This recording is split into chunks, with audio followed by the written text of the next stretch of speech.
지난주에 생각했던 말씀이 뭔가 하면 아브라함이라고 하는 사람이 하나님으로부터 부름을 받았어요. 우리가 생각할 때 아브라함은 믿음이 엄청나게 좋은 사람으로 우리는 성경에서 그렇게 우리는 아주 좀 익숙해졌어요.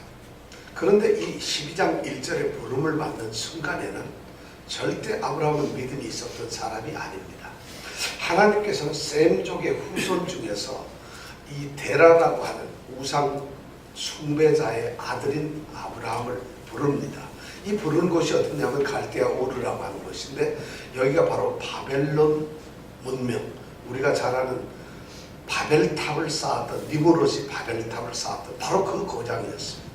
그러니까 거기에서 하나님이 아브라함을 불렀다는 얘기는 아브라함이 믿음이 좋고 하나님을 잘 섬겼기 때문에 하나님이 부르셨다는 게 아니라, 아브라함은 아버지 데라의 이 다스림에 따라서 우상을 숭배하는 그런 사람이었다는 것이 우리가 생각할 수 있는 그런 환경입니다. 그러니까 아브라함은 하나님을 알지도 못했고 어쩌면 하나님을 섬기지도 않았고 하나님에 대해서 관심도 없는데, 느닷없이 어느 날 그분이 나를 찾아오신 거예요, 하나님이. 그래서 아브라함더러 너 여기 살고 있는 것, 그리고 너의 친척들, 그리고 너의 아버지 다 떠나라. 그리고 내가 너에게 보여주는 그 땅으로 가라. 이렇게 말씀을 하는 것이에요. 이것이 제가 지난주에 말씀드렸던 우리가 이 창세기 12장을 읽으면서 가져야 될 마음이에요. 믿음 좋은 아브라함을 하나님께서 이제 그를 사용하시기 위해서 부른 것이 아니라, 그냥 죄인에서 죽을 수밖에 없는 우상 덩어리를 하나님은 이제 하나님의 사람으로 만드신 거예요. 그렇게 부르신 거예요. 그래서 아브라함이 하나님을 믿어서 결국 우리가 말하는 믿음의 조상이 되게 하는 거죠. 부름을 받고 믿었기 때문에 그가 믿음이 좋은 사람이 된 것이고, 그래서 그 사람이 하나님의 믿음의 조상이 되었던 것입니다. 바로 우리가 그것을 기억을 하면서, 그럼 믿음이라는 게 뭘까? 이 창세기 12장의 말씀은 우리에게 많은 것을 던져줘요. 우리는 각자 이 세상에서 그냥 살았는데 하나님이 우리를, 예수를 믿도록 우리를 이끄셨어요. 우리에게 믿음의 씨앗을, 하나님의 마음에 믿음의 씨앗을 주셔서 우리가 하나님을 믿습니다. 그렇다면 믿음이 뭐예요? 믿음은 하나님께서 오늘 분명하게 12장 1절 2절에서 보여주고 있어요. 3절까지 뭐냐 하면, 네가 있는 그 환경에서 떠나라는 것이, 그리고 내가 너에게 약속하는 이 땅으로 오라는 것이, 여기에서 너희가 살면 내가 약속의 축복을 주시겠다는 것이, 이것이 바로 하나님이 부르신 믿음의 모습입니다. 그럼 우리가 살던 곳을 떠나야 되느냐? 이건 굉장히 상징적인 말이죠. 뭐냐면 네가 지금 살고 있는 너의 삶의 옛사람의 모습, 옛사람의 삶의 자리, 그것을 다 떠나라는 거죠. 그것을 없애라는 거죠. 거기에 묶여있지 말고 이제 내가 너에게 주는 새로운 생명으로 새로운 세상에서 살라는 거죠. 그것이 뭐냐? 나와 함께하는 삶이라는 것이죠. 이것이 믿음이에요, 사실. 그러면 믿음을 우리가 이렇게 하는데, 우리는 이런 믿음에 대해서 오해를 합니다. 뭐냐면, 믿음은 내가 세상 그냥 편안하게 살고 있으면서 거기에다가 하나 덧붙여서 우리는 신앙생활을 하는 걸로, 그러니까 그런 신앙생활, 그런 신앙관을 가지고 있기 때문에 그냥 이 세상에 살고 있는 것 가운데 아무런 변화나 달라진 게 없어요. 새로운 삶의 모습도, 새로운 어떤 생명의 가치도, 또 새로운 어떤 꿈이나 이런 것도 없이 그냥 살면서 그냥 교회를 다니는 거지. 내가 예수 믿는 사람이 됐구나 하는 이런 생각을 하는 거지. 그것을 믿음이라고 생각하다 보니까 우리의 믿음은 뭔가 해야 되는 것이에요. 달라진 게 없는 삶에서 믿음 삶이라는 걸 또 하려다 보니까 그것을 잘하려고, 믿음 삶을. 그러니까 교회 열심히 출석하고 봉사하고 뭐 어떻게 이런 것으로 믿음의 삶을 우리가 만들어가는 것이에요. 이것이 잘못된 기독교의 종교라는 것이에요. 믿음은 그것이 아니라 우리의 삶의 과거가 끝나버린 거예요. 소위 말하는 바울 사도가 얘기했던 옛사람이 우리가 죽어버린 거예요. 옛날에 우리가 생각했던 그런 삶이 아니라 이제는 예수 그리스도의 피로 말미암아 새로운 생명이 우리에게 주어졌고, 그 생명으로 살아가는 새로운 인생, 새로운 삶이라는 거예요. 이것이 바로 우리가 믿음을 가졌다 하는 것이죠. 여러분, 그런 믿음 가지고 계세요? 오늘 12장 1절, 2절, 3절에 하나님이 말씀하신 거래요. 아브라함아, 너는 이제부터 너의 삶이 끝이다. 그런 삶을 살지 마라. 이제부터 너는 새로운 삶이 있다. 내가 너에게 보여줄 땅, 보여주는 삶, 그 세계가 있다. 그리로 가라. 그러면 내가 너로 큰 민족을 이루고 복을 주고 내 이름을 창대케 하고 너를 복의 근원이 되게 할지. 그렇게 하겠다는 거죠. 너를 저주하면 나도 그 사람 저주하고, 너를 축복하면 내가 그 사람 쫓아가서 축복을 내려. 온 세상 족속들, 민족들, 모든 나라가 너 때문에 복을 받게 된 것이야. 약속을 줘. 바로 믿음이라는 게, 우리가 부르심을 받는 것이 바로 그런 구원을 받아 부름을 받고 하나님을 믿게 되고 예수를 믿게 되면 우리의 삶이 달라지고 우리에게 그런 축복이 있다는 것을 1, 2, 3절에 하나님이 분명하게 말씀을 해주고 있어요. 그러니까 믿음의 생각을 우리가 이걸 보고서 아브라함이 길을 떠나서 그래서 하나님의 축복을 받았구나, 그래서 믿음의 조상이 되었구나, 이렇게 생각하는 것은 우리가 지금까지 그렇게 읽었는데 이 창세기 12장은 그렇게 읽으라고 우리에게 주신 말씀이 아닌 것입니다. 자, 그렇다면 우리가 믿음이라는 것을 이제 좀 생각을 해봐야 돼요. 그럼 우리가 하나님의 부르심, 소위 소명을 받았어요. 예수를 믿도록 우리가 부르심을 받았어요. 그래서 예수를 영접했는데, 그럼 우리가 믿는 사람이 되었다면 우리는 어떻게 해야 믿음의 삶을 살 수가 있을까요?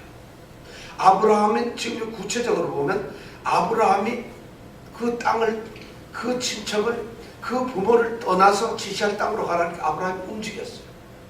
그렇다면 우리가 믿음 삶을 산다는 건 뭘까요? 바로 옛날에 과거의 우리의 모습을 정리하고 새로운 삶을 살아가는 거예요.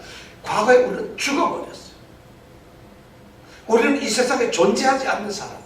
왜냐하면 그런 생각을 가졌던 것이, 그렇다고 해서 있던 뭐 재산을 다 팔아라, 우리가 이사를 가야 된다, 이런 개념이 아니라는 거 아시죠? 옛날에 우리의 모습은 죽어버렸어요. 그리고 새로운 사람이 됐어요. 그럼 이 믿음에서 가장 중요한 세 가지가 오늘 4절부터 9절까지 나옵니다.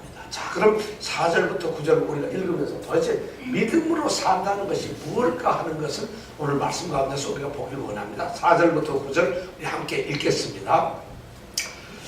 이에 아브라함이 여호와의 말씀을 쫓아갔고 롯도 그와 함께 갔으며 아브라함이 하란을 떠날 때 그 나이 75세였더라.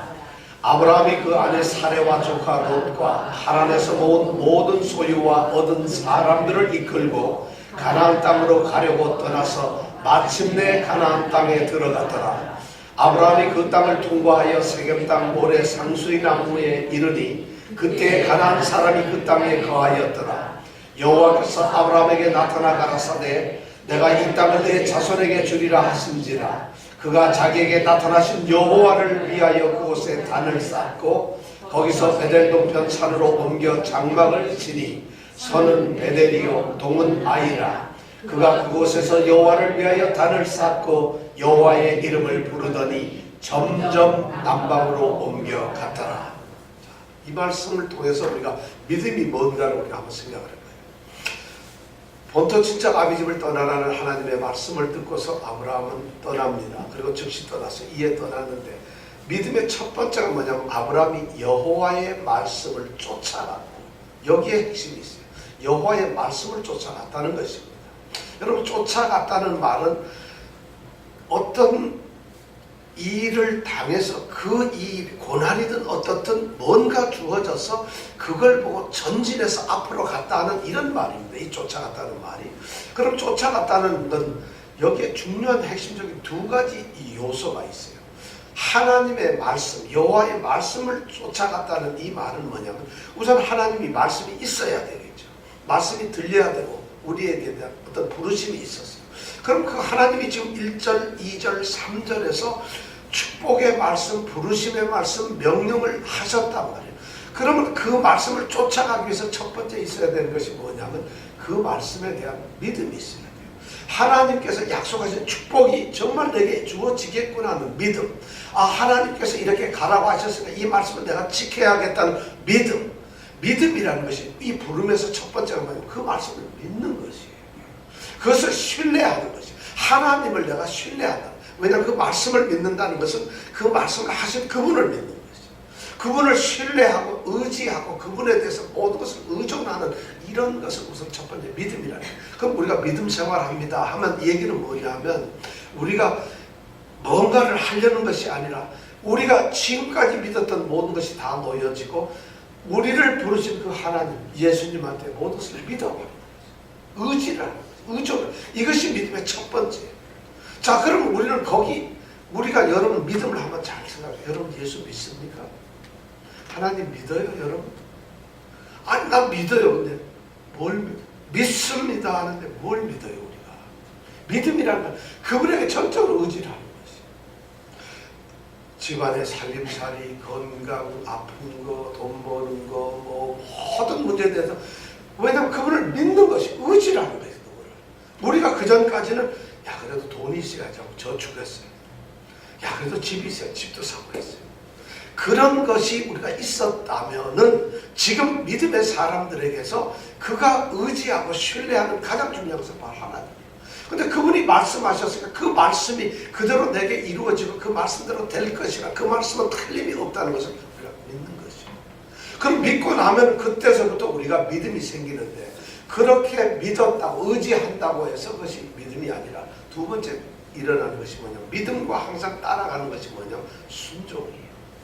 쫓아갔다는 말은 하나님께서 내게 이런 말씀을 하셨으니까 그 말씀이 내가 절대적으로 옳다는 걸 나는 믿어요, 하나님. 그리고 그 말씀대로 쫓아가는 거죠. 이것을 믿음이라고 합니다. 그럼 여러분 예수님 믿는데 자 이제 예수님 어떻게 믿었어요? 30년 믿었는데 교회 왔다 갔다 했어요. 근데 정작 예수는 없어요. 한 번도 그의 삶에서 예수 그분을 의지하지 않아요. 그분이 하신 말씀을 그대로 따라가지 않아요. 하나님께서 말씀하신 성경의 말씀대로 이 말씀을 그대로 하나님께서 이루시겠구나 하는 걸 그걸 의지하고 믿질 않아요. 그리고 그대로 말씀한 대로 순종해서 따라가지 않아요. 그러면서 우리는 믿음 생활한다는 거죠. 왜냐하면 이 말씀을 믿고 의지하고 따라가는 순종하는 것 자체가 너무 힘든 것 같아요. 그러니까 너무 힘들고 그게 잘 안 되니까 어떻게 하느냐, 다른 종교적 행위를 통해서 믿음을 뭔가 키워보려고 우리가 길을 쓰는 거예요. 우리가 뭐 하는 이런 행위는 우리의 행위예요. 근데 이 믿음은 어디서 오느냐, 우리의 행위나 우리의 노력이 아니라 뭐죠? 믿음은 뭐로 오는 거예요? 은혜로 주어져요. 그 은혜를 인하여 믿음으로 말해요. 은혜가 주어지는 거예요. 하나님이 아브라함을 지금 이렇게 부르셨을 때는 아브라함이 하나님을 알지도 못하는데 어떻게 하나님을 믿을 수 있어요? 우상을 섬기고 있는 아브라함이 하나님이 가라고 하니까 그 말을 어떻게 의존하고 따를 수가 있겠어요? 그의 마음속에 그의 생각 속에 하나님이 은혜로 집어넣는 게 뭐냐? 믿음이라는 거예요. 그럼 우리가 믿는 것이 바로 하나님의 은혜가 있어요. 하나님의 은혜로 있을 데 없는 자 왜 구속하여 주는지. 목숨은 터지게 부르는데 무슨 은혜 같지 않아. 구속도 되는 것 같지 않아. 바로 이것이 믿음이에요. 여러분도 지금 하나님 은혜 받으셨어요? 그래서 정말 내 마음속에 은혜 때문에 내가 하나님 내가 믿습니다 하고 그게 고백이 되는 거예요. 이렇게 되면 그 은혜, 그 믿음은 흔들릴 수가 없어요. 왜냐하면 그것이 확신이거든요. 머릿속으로 생각하는 게 아닙니다. 내 노력으로 뭔가 이루어가는 듯한 믿음이 아니기 때문에 그건 하나님이 그냥 나의 마음속에 부어주시는 은혜고, 그 은혜를 통해서 내가 하나님을 안 믿을 수가 없게 되고, 그래서 그 말씀을 안 따라갈 수가 없게 된 이것이 바로 믿음의 첫 번째 단계라. 우리 교회는 좀 그런 분들이 있었습니다. 이 세상에 그런 분이 한 분 있기가 쉽지 않아요. 저는 이 말을 제가 좀 과장을 늘 좋아하는데, 말씀에 내가 믿음 있는 자를 보겠냐, 주님의 그 말씀에는요, 믿음 있는 자를 보겠느냐는 게 믿음 있는 사람 수백 명을 보겠느냐가 그런 말이 아닌데, 믿음 있는 자라고 단순해요. 믿음 있는 자를 보겠느냐는 얘기는 믿음 있는 사람 한 사람 보기도 쉽지 않다는 것이에요. 왜냐? 하나님 은혜를 안 주시는 거니까. 은혜를 우리가 사모하지 않기 때문에 우리에게 믿음이 없다는 거예요. 예를 들어서 믿음이 생기려고 한다면 교회에서 열심히 해봐 힘만 들어 봉사하면 그렇잖아요. 뼈 빠지게 힘하면 돈 들고 시간 뺏기고 힘만 들어요. 그러고 집에 가면은 봉사했기 때문에 여러분 오늘 너무 마음의 평강이 있고 기분 좋고 날아갈 듯이 좋다 이런 분들 하나도 못 봤어요. 봉사하면서 저 집사람 장난쳐가는 거 이건 내가 더 잘하는 이러면서 봉사해요. 그리고 내 봉사 니는 왜 안 하나? 그럼 왜 나만 하는 거야? 이런 걸로 우리가 고달프지 봉사가 우리에게 기쁨을 주는 것이 아닙니다. 왜냐하면 그것이 우리에게 믿음이 아닙니다. 믿음은 우리가 확신과 기쁨과 평강을 주는 것인데 그것이 은혜로 주어졌기 때문에 기쁜 거예요. 왜냐하면 가만히 있어도 하나님 그분과 함께 동행하고 그분이 내게 모든 것을 의지자가 되시고 그분을 믿거든. 우리가 반석이고 나의 의뢰자고 하는 말이 그거 아니겠어요. 그래서 믿음이 중요하다는 거죠. 그 다음에 이것이 첫째 믿음이에요. 그러니까 믿음은 그분을 말씀을 의지하는 것이고 그 말씀대로 순종을 하는 거예요. 그래서 4절에 보니까 이에 아브라함이 여호와의 말씀을 쫓아갔다 이렇게 표현합니다. 아브라함 그래서 대단한 사람이에요. 우상 덩어리였어요. 우상을 섬기는 하란 땅에 달신의 이름이 뭐라고 했죠? 신이라고 했어. 신이라는 달신을 섬기는 우상 덩어리.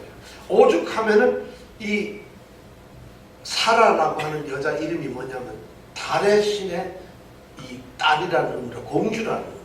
그러니까 그런 여자를 아내로 모을 정도면 맞이할 정도면 상당히 미신적인 사람이에요. 그리고 우상 숭배 덩어리인데 이 사람이 여호와의 말씀을 쫓아갔다. 그럼 그것이 무슨 생각을 하고 하나님 어떤 분일까 연구를 했겠어요. 자기가 판단을 해봐서 하나님 괜찮겠다. 이거 따라가면 미치는 장사는 아니다. 이랬겠어요. 아니에요. 그냥 마음속으로 은혜예요. 그러니까 그분을 믿고 따라가는. 그리고 지시할 땅은 제가 지난주에 얘기했죠. 보지를 못한 땅이 보여줄 땅으로 가는 거예요. 보여준 것도 아니고 보고 있는 것도 아니고 앞으로 보여줄 거니까 사실 갈 바가 어딘지도 모르는 거예요. 근데 따라가는 거예요. 이것이 바로 뭐냐? 믿음. 우리가 예수를 믿으면 구원을 얻는다는데 영생을 얻는다. 이렇게 말하는데 우리가 영생 가봤어요? 여러분 구원 어떻게 보았어요? 그런데 우리가 예수를 믿어요. 만약 그렇다면 그것은 은혜예요. 우리가 영생이 주어진다는 것을 우리는 믿기 때문에 하는 거죠. 이것이 믿음이라는 것입니다. 자, 여호와의 말씀을 쫓아간다. 그래서 오늘날도 우리는 말씀에 의지할 수밖에 없다는 거예요. 왜냐하면 하나님을 믿고 의지한다는 것은 그분이 하신 뜻, 그분이 뜻을 뭘로 나타냈을까? 구약에 보면 꿈이나 계시나 현몽 아니면 직접 나타나셔서도 말씀하고 했지만 오늘날 우리에게 하나님이 나타나시는 그 하나님의 뜻은 결국 말씀밖에 못하는 것이죠. 말씀에 의해서 하나님은 우리에게 말씀하신다는 것이죠. 말씀을 통해서.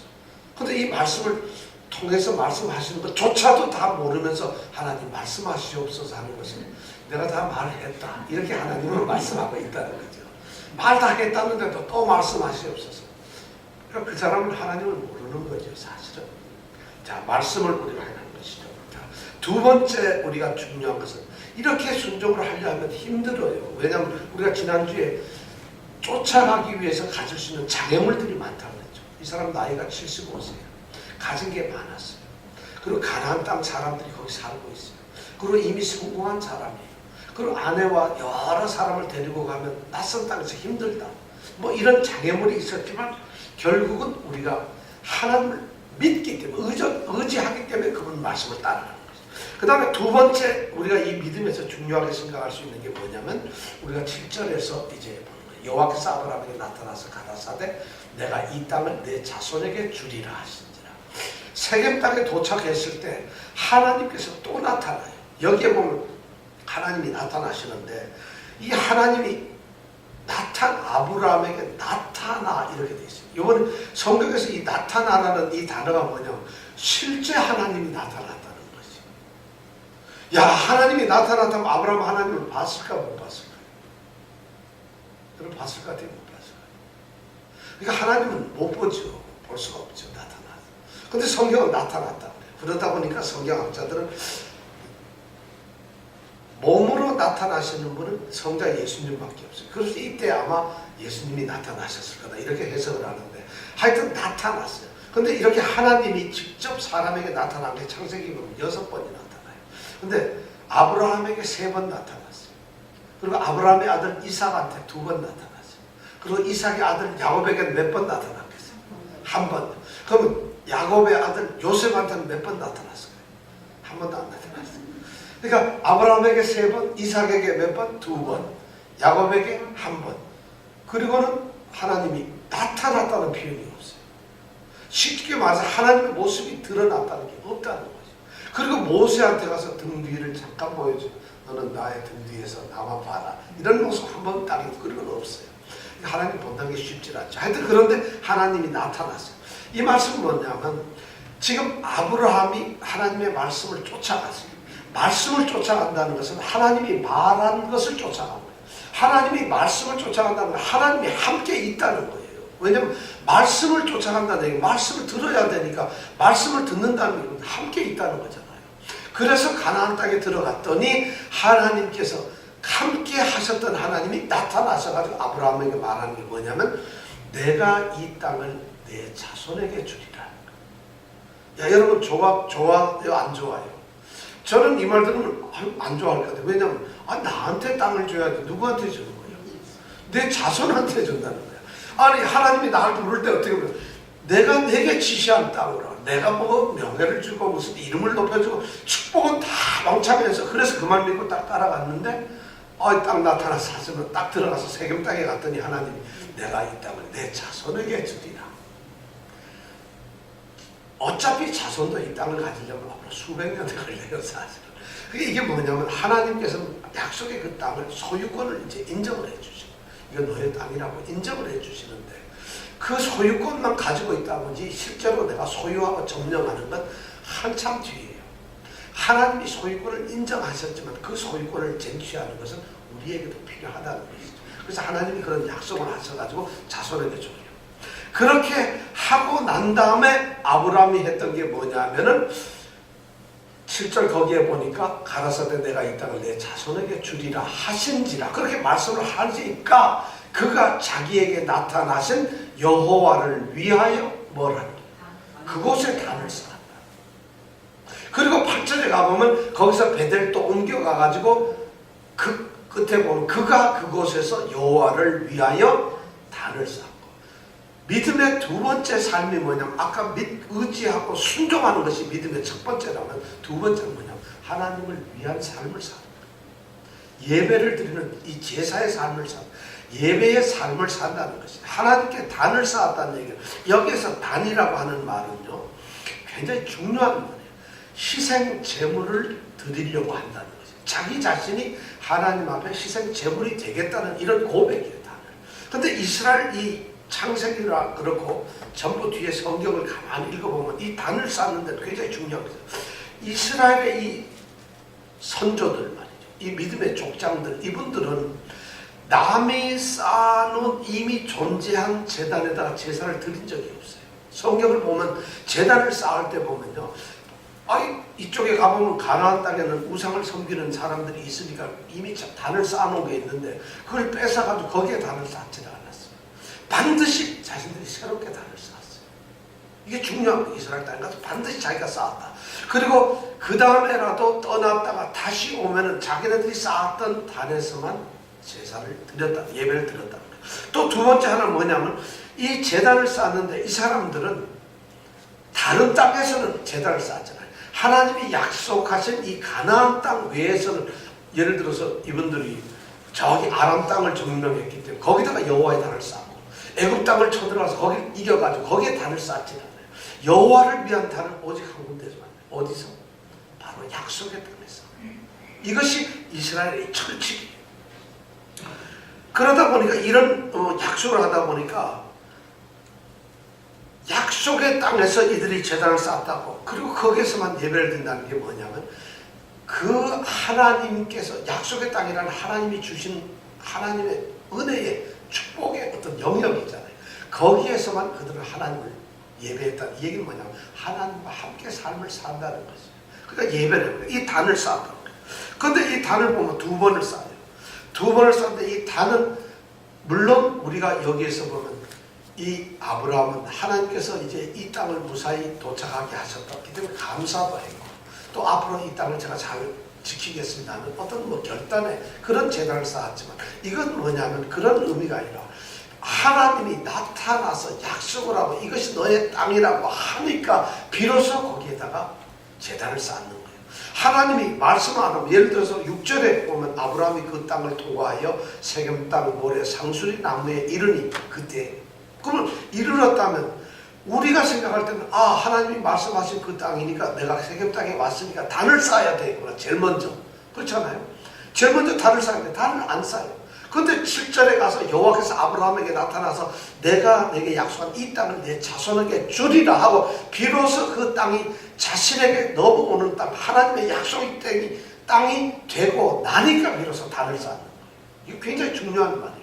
그 땅에 갔기 때문에 그냥 단을 쌓는 게 아니라 하나님의 약속이 성취되고 이것이 내 땅이 되었을 때 그때 비로소 제단을 쌓았다는 거예요. 그리고 그때부터 이 제단을 쌓았다는 것은 두 가지 의미가 있겠죠. 상징적으로는 하나님의 약속이 이루어져서 그 땅을 내가 정복했다는 이런 의미를 가질 수가 있겠고, 또 하나는 뭐냐면 우리가 이 땅은 하나님으로부터 이제 구별된 땅이고 우리 자신도, 이 아브라함 자신도 나는 드디어 하나님께 완전히 선택된 구별된 존재라는 것을 하나님 앞에 드러내는 것이 바로 이 단을 쌓는 것이.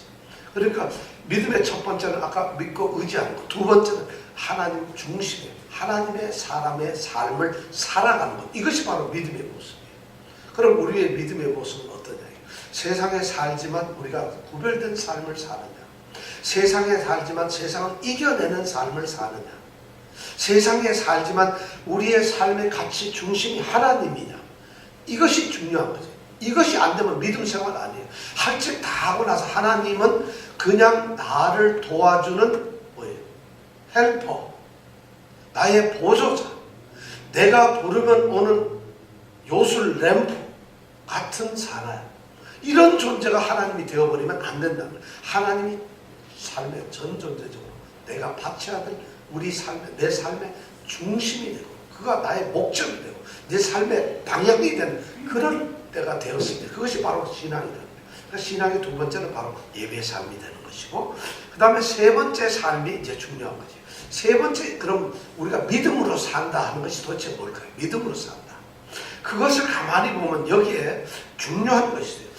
믿음으로 산다는 것은 하나님께서 내가 내게 지시할 땅으로 가라, 그리고 이것이 약속의 땅이다 하면 그 땅을 누리는 것이, 그 땅을 정복하고 그 땅을 내가 순례하고 그 땅에서 내가 살아가는 것이. 오늘 이 읽은 말씀 6절부터 9절 말씀에 가만히 보면은 이 지금 아브라함은 그런 삶을 누리고 있어요. 6절에 보니까 아브라함이 그 땅을 통과하여 그 땅을 지금 지나가고 있다는 거죠. 이 말이 뭐냐? 어느 곳에 가나안 약속의 땅을 하나님이 주셨는데 어느 곳에 딱 가자마자 우리가 여기로구나 하고 거기에 머물러 있는 것이 아니라, 믿음의 삶이라는 그곳에 머물러 있는 것이 아니라 그 통을 통과하여서 지금 가는데 어디를 통과하게 되죠? 지금 6절에 보면 제일 처음에 어디를 지나가요? 세겜이라는 땅이 나오고, 두 번째 또 어디가 나와요? 그 다음에 어디 땅이 나와요? 어디요? 세겜 땅에 갔더니 모래상술이 나무가 있었다 이거죠. 그러니까 세겜 땅에 가고 그 다음에 어딜 갔을까요? 그 다음에 10절에 8절에 가보니까 거기서 어딜 갔다? 베델이라는 거 하는 데 갔어요. 그리고 9절에 가보니까 뭐예요? 점점 가가지고 어디로 갔다? 남방으로 갔다. 아주 대표적으로 세 군데 지명이 나옵니다. 베델, 세겜, 남방. 이 세 개가 뭐냐면 이 세겜이라고 하는 동네 마을, 그 다음에 베델이라고 하는 이 마을, 그리고 남방이라고 하는 이 지역, 이 셋은 이스라엘 땅, 가나안 땅을 전부 대표하기 위해서 일부러 셋만 기록합니다. 그런데 이게 보면 점점 남방으로 갔다는 얘기는 한 곳에 머물러 있던 것이 아니라 하나님이 약속했던 내게 지시한 땅을, 이 가나안 땅 전체를 갖다가 이 아브라함은 지금 전부 순례를 하고 있는 거지. 그런데 그 순례를 이름을 다 안 쓰고 셋만 썼어요. 왜냐하면 이 세 땅이 워낙 중요하니까. 자, 세겜 땅, 여러분 세겜이라는 것이 뭐예요? 세겜이라는 단어는 어깨라는 말이에요. 어깨. 어깨라는 게 뭐 조폭들을 보고 뭐라 그러죠? 어깨. 그런데 그런 어깨가 아니라 이 어깨라는 말이 뭐냐면 이 세겜 땅은 어디에 있느냐? 세겜이라고 하는 이 마을은 산과 산 사이에 있는 마을입니다. 그런데 북쪽으로는 무슨 산이 있느냐면 에발산이 있어요. 남쪽으로는 무슨 산? 그리심산이 있어요. 우리 그리심산 알죠? 에발산도 알죠? 요 에발산과 그리심산 그 가운데인데 그리심산 중턱에 이 도시가 세워졌어요. 그러다 보니까 중턱에 있다 그래서 이름을 어깨, 세겜이라고 지어놓은 거예요. 여기는 위치가 어디 정도냐면 예루살렘으로부터 북쪽으로, 예루살렘이 여기라면 북쪽으로 해서 한 65km, 70km 정도, 위에는 에발산. 아래는 무슨 산? 남쪽은 그리심산. 북쪽 에발산, 남쪽 그리심산. 그리심산 중턱에 지금 세겜이라는 얘기가 있어요. 이 세겜이 왜 이렇게 중요하냐? 세겜은 말이죠. 전체 가나안 땅으로 봤을 때 딱 단에서 부엘사바에 어디 정도로 했죠? 중간 지점에 딱 중간 지점. 근데 여기 세겜으로부터는 동쪽으로는 요단강으로 넘어가가지고, 여러분 동쪽 이쪽이 맞나요? 여러분 생각할 때 이쪽이 동쪽 같죠? 네, 이쪽이죠. 동쪽으로 가면은 요단강이 나와요. 그리고 요단강을 지나면 요단강 쪽에서 흐르는 강이 무슨 강? 야복강이라고 하는 거예요. 그래서 야복강을 지나가면 이쪽으로 막 올라가면 이제 하란 땅으로 넘어가게 되죠. 이 길 동쪽으로 가면 바로 요단을 지나서 야복강으로 넘어가는 거예요. 이 세겜 땅이 서쪽으로 가면은 이렇게 가가지고 여기 지중해로 와요. 그래서 욕바라고 해서 위쪽으로 올라가면 베니게, 두로, 시돈 이쪽으로 해서 유럽으로 넘어가는 거예요. 그러니까 여기가 아주 교통 요지예요. 딱 삼거리로 돼 있어가지고 여기가 바로 세겜 땅이에요. 근데 왜 세겜 땅에 여기 갔느냐? 세겜 땅에 갔는데 거기에 딱 보니까 뭐가 있느냐면 모래 상수리 나무예요. 모래 상수리가 뭘까요, 여러분? 모래 상수리. 상수리 나무는 나무 이름이 틀림없어. 상수리 나무인데 모래라는 말이 무슨 말이냐면, 모래라는 말은 뭘 가르치는 자라는 말이에요. 그래서 선지자라는 말이에요. 그러니까 이스라엘 땅의 상수리 나무가 그래도 비교적 아주 울창하게 우거지는데, 세겜 땅에 딱 갔더니만 이 아브라함이 딱 눈에 띄었던 게 뭐냐면, 처음 갔으니까 자기도 상수리 나무가 무지무지하게 큰 게 하나 서 있어요. 그러니까 그걸 딱 보면 지금부터 4,000년 전에 이 사람이 혼자 여행을 갔는데 이국 땅에 갔는데 깊은 땅이 나무가 있어요. 근데 하나님이 자기 보고 뭐라고 그랬어? 이거 너의 땅으로 준다 했을 때 제단을 쌓는다면 어디에 쌓겠어요? 바로 그런 데 쌓겠죠.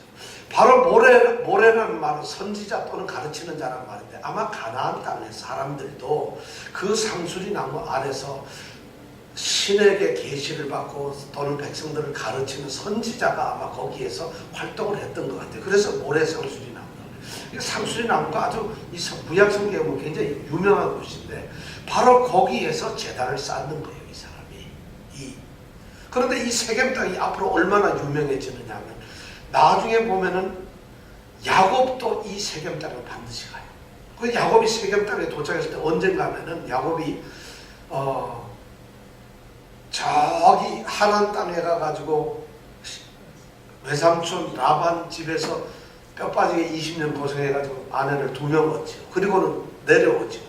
내려와가지고 딱 올 때 세겜 땅에 도착하자마자 했던 게 뭐냐면, 하란 땅에서 외삼촌 집에서 자기가 가져왔던 금은 폐물들, 우상 덩어리들을 전부 다 모아가지고 그것을 묻는 곳이 어디냐면 바로 요 모래상수리 나무 아래. 창세기 35장 6절에 보면 그런 이야기 기사가 나온다는 거예요. 벌써 여기가 그냥 그만큼 유명한 땅이죠. 그 다음에 야곱이 그렇게 했어요. 그리고 이 세겜 땅에서 이제 조금 더 내려가면 나중에 베들로 넘어가는데, 자, 그렇게 야곱이 바로 여기를 거쳐갔어요. 아브라함도 물론 이런 일이 있었죠. 그 다음에 후손 중에 누구냐? 여호수아가 있어요. 요셉도 있네. 요셉이라는 사람이 말이죠. 야곱의 아들이잖아요. 근데 이 요셉이 애굽으로 팔려가는데 형들이 지금 양을 먹이고 있는 곳이 어디냐? 바로 이 세겜이에요. 거기 갔다가 팔리는 거예요. 그래가지고 요셉은 세겜에서 팔려가지고 어디로 팔려가죠? 애굽 땅으로 팔려가죠. 그래서 애굽에서 430년간 거기서 종사를 하죠. 그러고 나서 요셉이 거기서 죽었죠. 이미 요셉은 죽고 나서도 한 몇백 년 지났겠죠. 한 300~400년. 그래서 요셉의 유고를 가지고 와서 묻는 곳이 어디냐? 바로 세겜이다. 왜냐면 세겜에서 잡혀갔으니까 세겜이고. 그러니까 세겜은 굉장히 역사적인 땅이라는 거예요. 일부러 여기 성경은 세 가지 지명밖에 얘기 안 하는 거예요. 여호수아서에 보면 또 24장에 보면은 유명해요. 여호수아가 이 땅을 가나안 정복을 하잖아요. 요단강을. 요단강 정복하고 나서 처음 예배를 드린 곳이 어디냐면 바로 에발산에서 드립니다. 요 세겜에서 드려요. 세겜에서 정복하고 나서 여호수아가 왜 하필이면 이 세겜에서 제사를 드릴까요? 예배를 드릴까요? 아브라함이 처음 드렸던 이 약속의 땅이라는 걸 아는 거예요, 이 사람들은. 그러니까 거기에서 제사를 드리고 예배를 드리고 에발산에서 축복을 하고 그림산에서 저주를 하는 이 지파들이 여섯 나눠가 저주하고 그러잖아요. 그리고 거기에서 정복 전쟁이 이제 본격적으로 시작되는데 두 패로 나눠가지고 하나는 세겜 북쪽으로, 하나는 세겜 남쪽으로 이렇게 두 패로 나눠서 정복을 합니다. 가나안 땅. 바로 여호수아가 또 그런 일을 해요. 그러니까 세겜은 굉장히 중요한데 바로 이 세겜이라는 곳을 아브라함은 지나가고 거기서 제단을 쌓았다는 거죠. 첫 번째 가나안 땅에 들어와서 제단을 쌓았던 것이 바로 세겜이라는 거죠. 그 다음에 8절에 가면 거기서 어디로 옮겨가죠? 베델로 옮겨간다. 베델은 또 유명한 거죠. 자, 아까 세겜은 뜻이 뭐라고요? 어깨라는 어깨. 베델은 뭘까요? 어떻게 아셨어요? 너무 이 말은 집이라는 말이에요. 이 히브리 말에서 벳 이런 단어가 나오면 이게 무조건 집 이런 말이에요. 엘자는 하나님이라는 말. 그럼 베델 그럼 뭐? 그럼 벳 아웬 이러면 아웬은 사탄이란 마귀라는 말이에요. 그럼 벳 아웬 그러면 그렇죠. 이 베델이 나중에 이 사마리아 땅이 되고 나서 여기가 벳 아웬이라는 이름을 바꿔버렸죠. 왜냐면 여기에서 르호보암 말고 이스라엘의 초대 왕인 이름이 뭐죠? 이병택 집사님? 이스라엘과 유다가 나눠주고 나서 이스라엘의 초대 왕 이름이 뭐죠?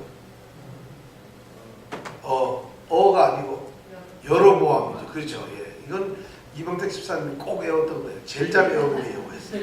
여로보암인데 여로보암이 유다와 이스라엘이 왕복을 못하도록 국경선을 만들어 놓고 그 국경선이 바로 이 베델 땅이잖아요. 거기에서 제단을 만들잖아요. 자, 베델이라는 곳에 왔는데 이 베델에서 뭐를 하느냐?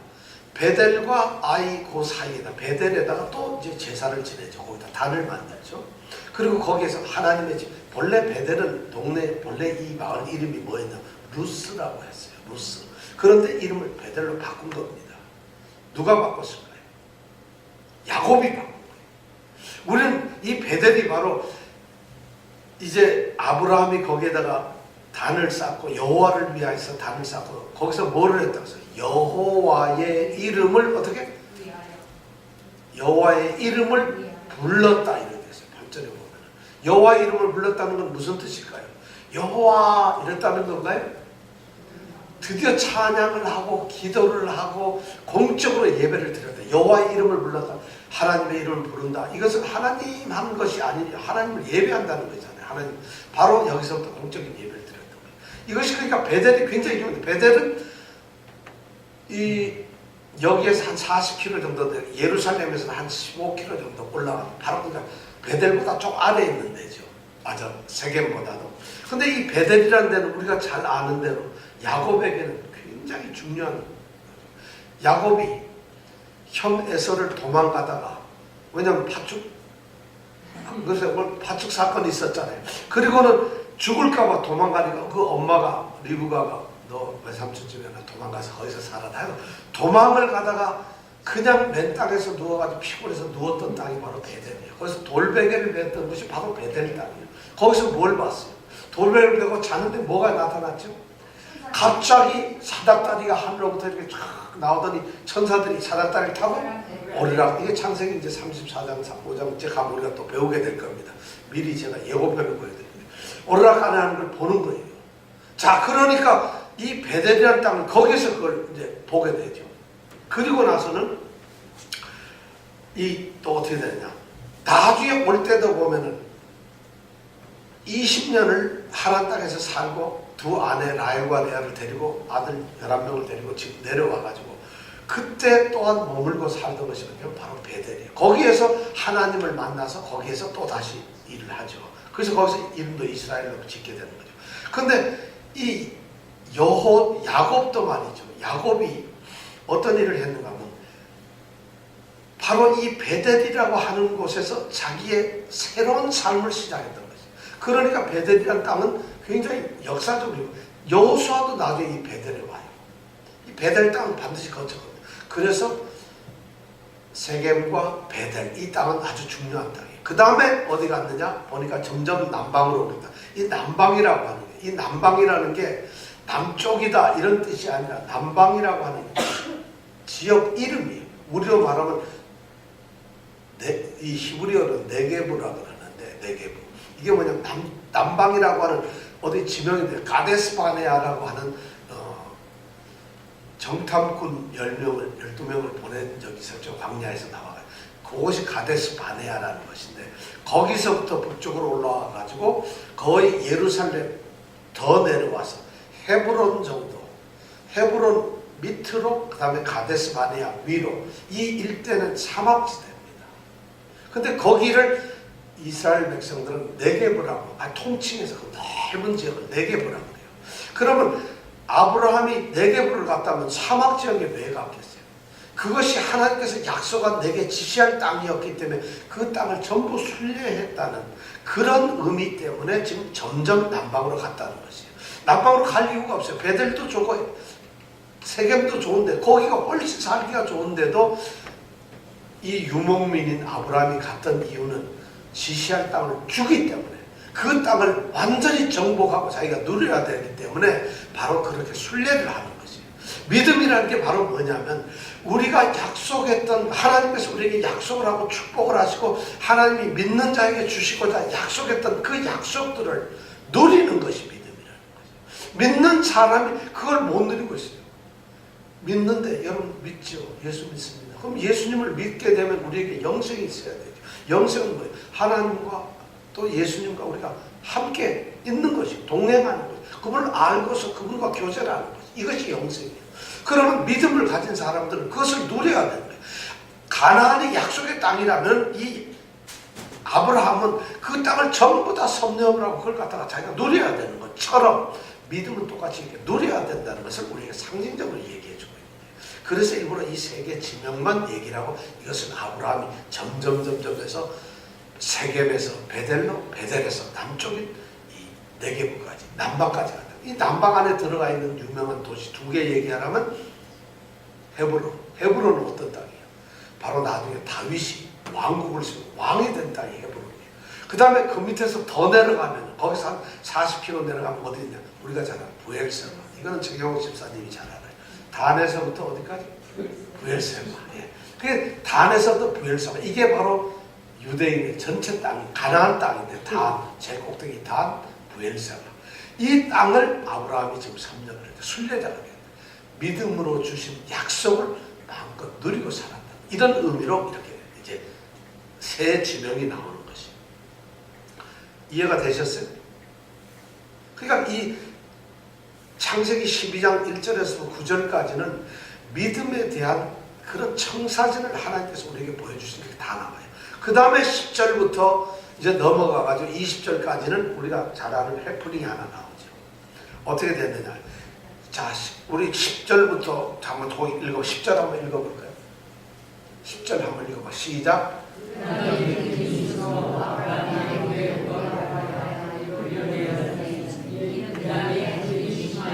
야, 그 땅이란 게 어느 땅일까요? 그 땅이 어느 땅일까요? 1. 중국 땅, 2. 한국 땅, 3. 미국 땅, 4. 가나안 땅. 어디 계세요? 당연히 가나안 땅. 약속의 땅, 축복의 땅이. 지금 아브라함이 거기를 다 지금 누리고 사는데, 문제는 거기에 뭐가 있었다? 기근이 생겼다. 기근이 생겼다. 가뭄을 해도 기근이 생겼다. 우리가 선뜻 하나님이 약속해주고 여기서 내 민족을, 큰 민족을 이루고 복을 주고 내 이름을 창대케 하고 복의 근원이 되고 뭐 온통 축복을 다해서 이 땅에 왔는데, 그 땅에 기근이 생겼어요. 이 기근이라고 하는, 성경에 기근이라고 하다, 이 사실 가물어지고 농사가 잘 안 되는 기근이 왔다는 이런 문장이 나올 때는 자연적으로 어떻게 비가 안 왔다 이런 의미로 사용되는 경우는 거의 없어요. 기근이 있다는 얘기는 뭔가가 하나님께서 의도적으로 경고를 하시는 거예요. 기근이 있었다. 그 땅에 기근이 있었다면, 아, 우리는 긴장을 해야 돼. 하나님께서 뭔가 지금 책망을 하시거나 하나님이 시험을 하고 계시는구나. 이렇게 하는. 바로 그 땅에 기근이 있다는 건 이 땅에, 축복의 땅에 왔는데 지금 하나님 뭔가 일을 하고 계셔. 사실 이 가나안 땅은 말이죠, 비옥한 초생 땅이라는 이름으로서 굉장히 비옥한 땅이에요. 여기 비만 잘 오면 말이죠, 비만 잘 오면은 이 세상에서 가장 좋은 땅이 바로 이 가나안 땅이라고 이 역사학자들, 지리학자들 그렇게 말해요. 그렇게 땅이 좋대요, 거기가. 근데 비가 안 오면은 단 몇 달 만에도 사막이 돼버려요, 이 가나안 땅이. 그래서 이 비가 오는 계절인 겨울철에서 봄까지 비가 오는데 그때 비가 만약에 안 왔다 그러면 그 다음에 건기가 돼서 여름이 되는데 여기는 풀한포기가 나질 않아요. 그 모든 시내들 요단강 뭐가 다 말라버려요. 그러니까 시내라는 자체가 그래서 거기서 보면 시내가 말라있는 시내가 훨씬 더 많아요. 기억에 그들은 이 이스라엘 사람들 물이 있었던 것보다는 말라있는 시내라는 기억이 훨씬 더 많습니다. 그만큼 땅이 힘들어요. 그러면 하나님께서는 전 궁금한 게 약속의 땅, 젖과 꿀이 흐르는 땅, 약속의 땅이라고 하는 가나안 땅을 주셨는데 그 땅이 별로 좋은 땅이 아니야. 근데 무슨 젖이 흐르고 무슨 꿀이 흘러요. 그럼 하나님은 왜 이 땅을 자신이 택한 백성들에게 가나안 땅을 주셨을까? 그걸 약속의 땅으로 주셨을까? 이왕이면 좀 좋게 애굽 땅을 주시지. 애굽 땅은 나일강이 있어가지고 거기는 비가 안 와도 나일강이 한 번도 마른 적이 없어요. 그 농사 짓는데 지장이 하나 없고 그래서 무슨 일만 생기면 가나안에서 아브라함도 어디로 내려가? 애굽으로 내려가고 요셉이나 야곱도 일만 생기면 애굽으로 가 무조건 내려가. 왜냐하면 거기는 먹고 사니까 좋으니까. 그런데 하나님은 그 애굽 땅을 안 주시고 가나안 땅을 주셨어요. 그걸 약속의 땅이라고 주셨어요. 왜 그랬을까요? 해답을 또 아세요. 바로 그거예요. 이 땅은 땅이 좋아서 약속의 땅이 아니라 하나님만 의지하면 최상의 땅이 된다. 신앙의 어떤 우리가 이 신앙 우리가 스스로를 시험받고 이 신앙에 대해서 우리가 연단을 하고 할 수 있는 가장 좋은 땅이 가나안 땅이에요.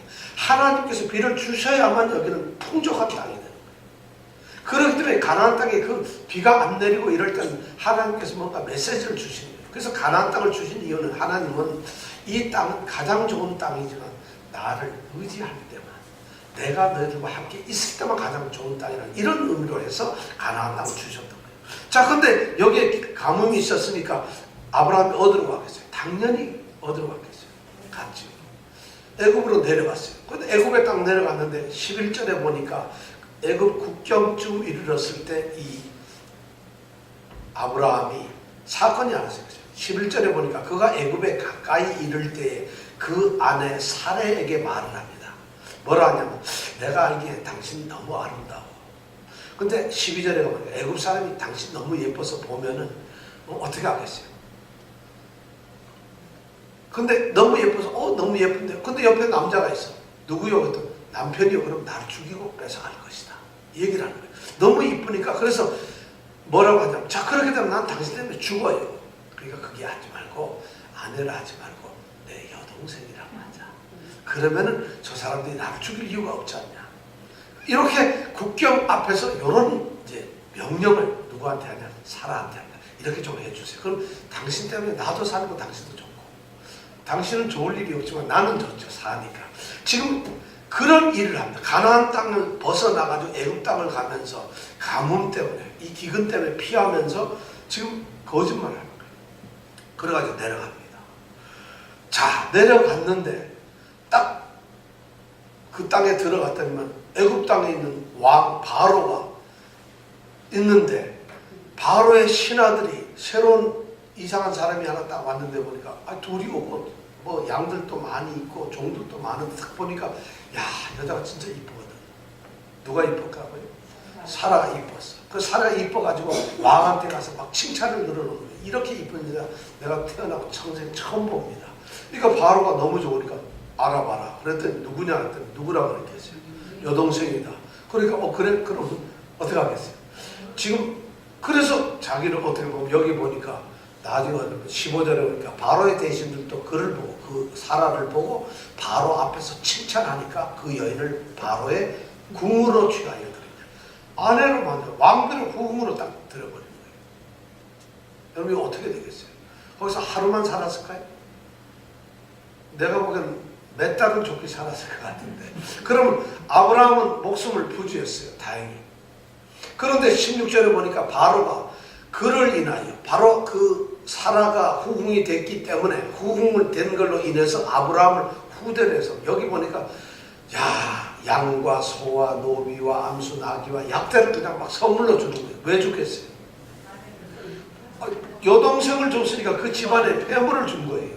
그래서 자 지금 아브라함은 행복하게 살아요. 여러분 이게 어떻게 말이 되겠어요? 안 되겠어요? 여러분? 여러분 생각해보세요. 아내를 팔아먹은 거예요. 지금 그런 문제가 성경에서 지금 사용이 되고 있다는 거예요. 아브라함이 지금 그런 물, 실제 이런 사건이 왜 일어났느냐? 기근이 일어난 가나안 땅에서 내려가는데 살려다 보니까 자기대로 생각을 한 거예요. 애굽에 가야 살겠구나. 그런데 내려가는 11절에 보면은 하나님이 보이질 않아요. 지금 이 가나안 땅에서 자기는 하나님과 같이 사는 거예요. 말씀을 쫓아갔고 하나님의 말씀을 들었고 그래서 제단을 쌓았고 그래서 그걸 누리고 사는데 그 삶을 벗어나 버리는 거예요. 가나안 땅에서 지금 아까 믿음의 삶의 세 가지 우리가 얘기했잖아요. 그런 삶을 벗어버리고 그 땅을 벗어나. 왜냐하면 힘들기 때문에. 예수를 믿는다고 해서 누가 다 축복받는다. 누가 그런 얘기를 해요. 나는 그 얘기 들을 때마다 너무 왜냐면 우리가 축복, 복 받는다 이러면 꼭 돈 벌고 건강하고 뭐 사업 잘 되고 자식 잘 되고 이런 것만 생각해요. 이 복이라고 번역을 해놓은 게 이게 문제인데 절대 예수 믿는다고 그러지 않습니다. 안 된다가 아니라 예수 믿으면 반드시 그런 복을 받는다. 이건 아니라는 거예요. 그럼 예수 안 믿으면 어떻게 돼야 돼요? 복을 어떻게 받아야 돼요? 못 받아야 돼요? 못 받아야 되죠. 그럼 예수 안 믿는 사람은 다 쫄딱 망해야 되죠. 예수 믿는 사람이 반드시 복을 받는 거예요. 근데 예수 안 믿는 사람이 이 세상에 재벌이 더 많아요. 이건 뭐 좀 모순이잖아요. 그러니까 우리가 복을 받는다는 것은 우리가 받는 복은 그런 복이 아니에요. 성경에서 말하는 건 다른 복이라는 거예요. 그런데 우리가 똑같은 단어로 복을 쓰다 보니까 예수만 믿으면 복 받는다. 이게 또 확 먹혀들어가. 복도 안 주는 예수 믿어 뭐 하나 해가지고. 근데 예수를 믿는 것은 복을 받는 것이 바로 우리가 영생의 복을 받는 거예요. 이게 참 중요한 거예요. 이것을 이제 예수를 믿는 건 영적인 삶의 문제지 육신의 삶의 문제가 아니에요. 예수를 믿어도 죽어요. 아파요. 고통당해요. 힘들어요. 싸워요. 가정에 문제도 생기고 자식들 말 하나도 안 듣고 지멋대로 살아요. 예수를 믿어도 남편이 바람피더라니까. 예수를 믿어도 아내가 바가지 팍팍 긁더라니까. 예수를 믿어도 직장 도대체 안 잡히고 골치 아프더라고. 그러면 또 교회에서 뭐라 하냐. 예수를 잘 못 믿어서 믿음이 없어서 그래요. 그러면 또 믿음이 있으려면 어떻게 해야 돼? 새벽에 또 나와서 기도해야 되고 또 빠지지 않아야 돼. 야, 그랬더니 남편한테 두드려 맞고 쫓겨나서 그러는 바람에 예수 믿어. 그러면 또 교회에서는 뭐라 하냐. 주를 믿으면 십자가를 지고 박해를 받습니다. 어쩌면 그렇게 탁탁 맞아 떨어지는지. 복하냐면 십자가 받고 그래서 주님이 그렇게 말씀하신다. 예수를 믿는 길 자체가 우리가 쉬운 길은 아니잖아요. 그죠? 그런 길인데 그렇지만 우리는 영생의 축복을 누려요. 그걸 이 땅에서 미리 누리는 거예요. 우리가. 그래서 예수를 믿는 것인데 바로 이 예수 하나님이 없다 보니까 떠나버렸어. 그러니까 이런 상처가 생기고 그러니까 거짓말하고 속이게 되는 이런 문제가 있겠죠. 그런데 드디어 돈도 생기고 밖에 나갔더니 살만도 해지고 약대 생기고 양, 소 막 생기니까 아브라함은 지금 살맛이 나겠죠. 그죠? 여러분 생각해 보세요. 거짓말 한번 살짝 하고 이 가나안 땅 나와서 애굽에 왔더니 뭐 사라 딱 번족했더니 돈이 생겼다는 거예요. 얼마나 좋겠어요. 그러니까 이 아브라함 입장에서는 좋았는데 문제는 좋은 게 아니에요. 문제가 심각한 거예요. 가장 심각한 문제는 뭐냐면 하나님께서 아브라함을 통해서 내가 내 아내 사례를 통해서 내 민족을 크게 만들어주겠다. 민족을 크게 만들어주겠다. 약속을 했어요. 그러면 사라가 지금 바로의 후궁이 되면은 그리고 거기서 살면은 아브라함이 어떻게 민족을 만들어요? 자손 지금 사라는 애가 있어요? 없어요? 없어. 근데 저렇게 가버리면 이건 하나님이 한 약속이 뭐가 돼요? 거짓말이 돼요. 지금 그러니까 아브라함보다도 더 급하신 분이 누구 계세요? 하나님이 자신이 약속한 것이 지금 깨어지면 하나님의 약속은 신실하다. 그러니까 하나님은 그러니까 여러분 하나님의 약속을 반드시 믿고 약속을 딱 받은 사람들 이걸 믿는 사람들은 하나님이 꼼짝을 못하죠. 자신이 한 약속이 좀 깨어지게 생겼고 그러니까 하나님이 나타나가지고 바로의 집에 재앙을 내려버립니다. 바로는 아무것도 모르고 속았잖아요. 그냥 동생이라니까 이뻐서 그랬는데 그 이쁜 것도 그래요. 여러분 사례가 지금 나이가 몇 살이죠? 지금 몇 살인데 이쁘다는 소리가 들려요. 몇 살이죠? 아브라함이 75세에 도착한 게 아까 얘기 못한 게 3절에 보니까 4절에 지금 75세 적어도 그럼 가나안 땅에서 한 1년 살았어도 76세. 그럼 사라는 아브라함보다 몇 살이 어리냐면 10살이 어려요. 그럼 몇 살이에요? 65세나 6세 됐어요. 그런데 바로 애굽의 왕이 뿅 갈 정도로 이쁘다는 거야. 여러분 이걸 믿으십니까? 어떻게 이런 게 가능할까? 하면 왜 이게 가능하겠어요? 어떤 학자들은 이 사라는 피부 미인이다. 피부가 너무 이뻐서 그런다.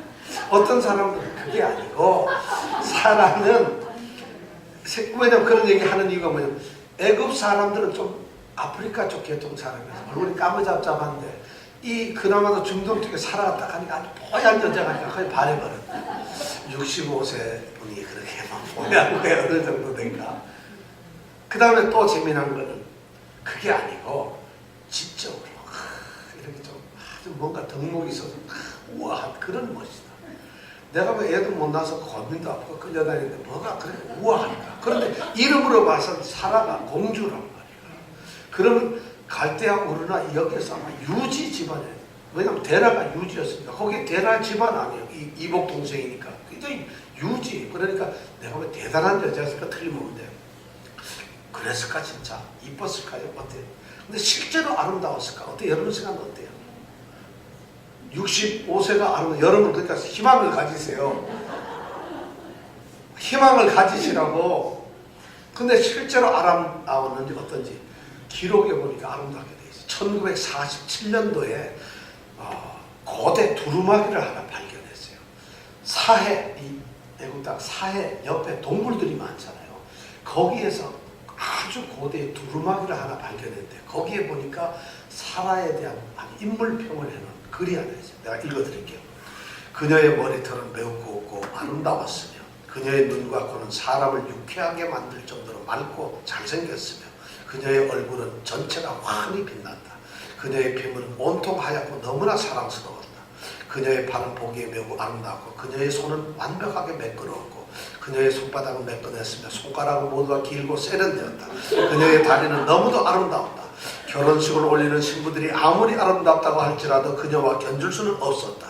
그녀는 다른 모든 여성들보다 사랑스럽고 그녀의 아름다움은 다른 모든 아름다움보다 빼어난 것이었다. 그리고 그녀의 아름다움에는 탁월한 지혜가 있었다. 이렇게 기록이 되어 있어요. 이건 제가 말하는 게 아니라 그 두루마리에 그렇게 쓰여 있어요. 얘기는 뭐냐? 사람은 진짜 아름다워. 65세에 아름다웠다. 야, 이거 참 저는 그래도 지금 좀 잘 안 믿어지려는데 천국 가면 우리가 사라를 제일 먼저 보고 싶어. 송혜교보다 이쁠까? 아유, 진짜 그렇게 이쁜가? 아, 이거 궁금하게 이럴 때가 없어. 그렇게 65세가 하나님 근데 실제로 결국은 이뻐서 그래. 그렇게 이쁘니까 아브라함이 그렇게 했겠죠. 그죠? 여동생은 위험하니까. 근데 나는 아브라함도 또 그렇게 생각해. 아브라함이 만약에 애굽에 갔지만 하나님을 믿으니까 당당하게 내 아내 어떻게 할 것이오? 만약 이랬다면 어떻게 되겠어요? 하나님이 어떻게 했을 것 같아요? 잘했다. 하나님이 쌍 모른 척했어. 죽는 거 아니야.